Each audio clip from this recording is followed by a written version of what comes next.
આખા વિડીયોની મેઇન વસ્તુ મને હંમેશા છે ને છેલ્લે એન્ડમાં યાદ આવે. મેઇન વસ્તુ એક જ કે મને એટલી ખબર પડી ગઈ હું કે પપ્પાએ પોતાના ઇમ્પ્લાન્ટ વખતે ડેન્ટલ ઇમ્પ્લાન્ટ વખતે હાવ એકલા પપ્પા બધું મેનેજ કર્યું પપ્પાએ. અને બિલકુલ એમ સાંજે આવીને ડ્રિંક ને બધું એ રેગ્યુલર એમ મને કાંઈ ખબર જ નથી પડવા દીધી બિલકુલ પપ્પાએ. કે મને એવું લાગે જ નહીં એમ કે આ માણસોની તર કોઈને ક્યાંકથી ઓપરેશન કે ઇમ્પ્લાન્ટ કે કાંઈક કરાવીને તો હુવે પથારીમાં ને એનું સેવા ને કરવી પડે ને એનું બધું વ્યવસ્થા ને આ ને તે ને બધું એને આરામનું જોવાનું ના એ પહેલાંમાંથી કાંઈ નહીં. પપ્પાનું રેગ્યુલર શેડ્યુલ આખું ચાલુ છે. સાંજે 4 વાગે પપ્પા ઇમ્પ્લાન્ટ કરાવીને આવ્યા, સવારના ગયા તો સાંજે 4 વાગે આવ્યા અને 1 કલાક જેવો રેસ્ટ લીધો અને પછી આરામથી સાંજે રેગ્યુલર ડ્રિંક અને પછી ત્યારથી રેગ્યુલર વસ્તુ પપ્પાની રેગ્યુલર એક્ટિવિટી ચાલુ જ છે કે સવારે નીકળી જવાનું ઓફિસ માટે ને બધું બિલકુલ એમ કે જાણે કોઈ ફરક જ નથી. કમાન્ડો ટાઈપનો એટીટ્યૂડ મેં પપ્પાનું જોયો. મેં પપ્પાને કીધું તો મેં પપ્પા મને એ તો ખબર હતી કે પપ્પા ખતરનાક છે એમ બરાબર. પહેલી વાર મેં કીધું મને ખબર નહીં અલગ રૂપથી મેં કીધું એમ દેખ મને એમ થયું કે ખરેખર એમને અને મેં કીધું મને એટલે મને પ્રેરણા મળી ગઈ પપ્પા તમારા ઉપરથી. હું ખબર છે કે લાઈફમાં છે ને દરેક વસ્તુ મેં આગળના વિડીયોમાં એક વખત મેં પપ્પાને કીધું હતું મેં કીધું ને કે દવાખાનામાં માણસ જાય એને ખબર ન હોય એમ કે હકીકતે આપણે એકલા જ છીએ દુનિયામાં. કોઈ ઇન્સાન પોતે સોચે કે આપણે એક દૂસરા જોડાયેલા છીએ કે આમ તેમ કે આ એકલું રહે છે કે નહીં. દરેક ઇન્સાન એકલો જ છે. દવાખાનામાં એ જાય તો ડૉક્ટર એને એકલાને જ ચેક કરે છે.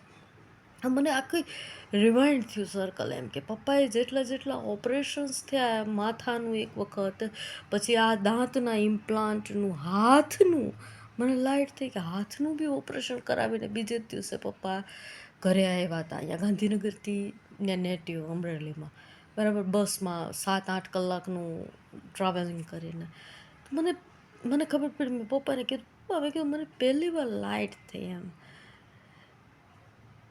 કે તમારો કમાન્ડોનો એટીટ્યૂડ મેં આખો જોયો એમ કે માણસો મેં કહું પપ્પા બધાને કોઈ સામાન્ય કાંઈ વાગ્યું હોય ને પાટાપિંડી કરીને આવે તો બી છે ને 5-7 દી સુધી કે 15-20 દી સુધી એનું આખું ઓલું બધું એના ઘરનાઓને એનું હેન્ડલિંગ કરવું પડે બધું બરાબર. એની જગ્યાએ મેં કહું પપ્પા એમ નહીં તમે ઇમ્પ્લાન્ટ કરાવીને આવ્યા રાત્રે આપણે આરામથી ડ્રિંક કરીએ છીએ તમે મને ખબર જ નથી પડવા દીધી. મેં કીધું આખું કમાન્ડોનો એટીટ્યૂડ મેં પપ્પા તમારો એની ઉપર મને એટલી ખબર પડી ગઈ.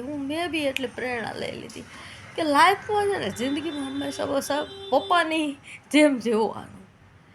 જાય કરે એની માને અઠે યાર દુનિયામાં હે ને કોઈ દિવસ કોઈનો સહારો લેવાની કે કોઈની વસ્તુઓનો કે કોઈ ગમે એવી સિચ્યુએશન આવે ને જિંદગીમાં આપણે એકલા છીએ એ વસ્તુનો સ્વીકાર કરી લેવાનો. ભલે આપણી આજુબાજુ ફેમિલી સર્કલ હોય ને તો બી આપણે એકલા જ છીએ. જિંદગીમાં દરેક ઇન્સાન એકલો જ છે અને એની લાઈફ એકલી જ જીવવાની હોય છે અને એ વસ્તુને એક્સેપ્ટ કરી અને આરામથી જીવવાનું. કોઈ ડર નહીં રાખવાનો. પોતાના નિર્ણયો પોતાની જાતે લેવાના. ને મને આ બધા પપ્પાના વાક્યો છે કે પપ્પાએ કીધેલું એમ હંમેશાથી કે જિંદગીમાં બેટા જે વસ્તુનો ડર લાગે ને એ વસ્તુ સૌથી પહેલાં કરવાની. જે વસ્તુથી તમને સૌથી વધારે બીક લાગતી હોય ને એ વસ્તુ સૌથી પહેલાં કરવાની. તો મેં પપ્પાને કીધું તો મેં છેલ્લા વિડીયોમાં કીધું ને કે પપ્પાના ડેન્ટલ ઇમ્પ્લાન્ટ વખતની મારી ઉપર ઇફેક્ટ છે કે ત્યારે મેં છે ને પપ્પાનો આખો કમાન્ડોનો એટીટ્યૂડ જોયો. કમાન્ડો કરતાં બી ડેન્જરસ એટીટ્યૂડ મેં જોયો પપ્પાનો આખો કે જેનું રૂટીન શેડ્યુલ કોઈ બી સંજોગોમાં ચેન્જ ન થાય. ગમે એ સિચ્યુએશન ફિઝિકલી એ ગમે એ સિચ્યુએશનમાંથી પસાર થતો હોય ઇન્સાન પણ એનું રૂટીન શેડ્યુલ આખું જે હોય એમાં કોઈ બદલાવ ન આવે. એને એનર્જી લેવલમાં કોઈ બદલાવ ન આવે. એના બોડીલી એક્સપ્રેશન્સ એની વસ્તુઓ એના ફેશિયલ એક્સપ્રેશન એની પર્સનાલિટી એનો પાવર એનો ઇન્ફ્લુઅન્સ એમાં કોઈ જાતનો 0.0000001% બી ફેરફાર ન થાય ને એ ઇન્સાન એ જ પાવર એ જ સ્ટ્રેન્થ હારે હોય. એ કમાન્ડોનો એટીટ્યૂડ મેં પપ્પાનો જોયો.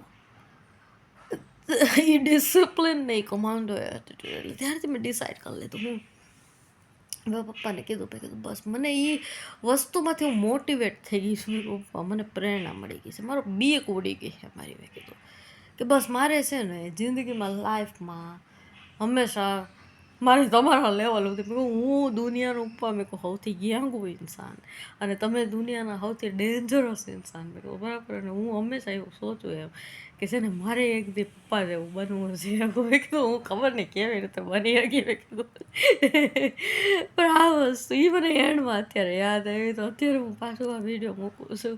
એ હા પપ્પા કે હું કરે છે.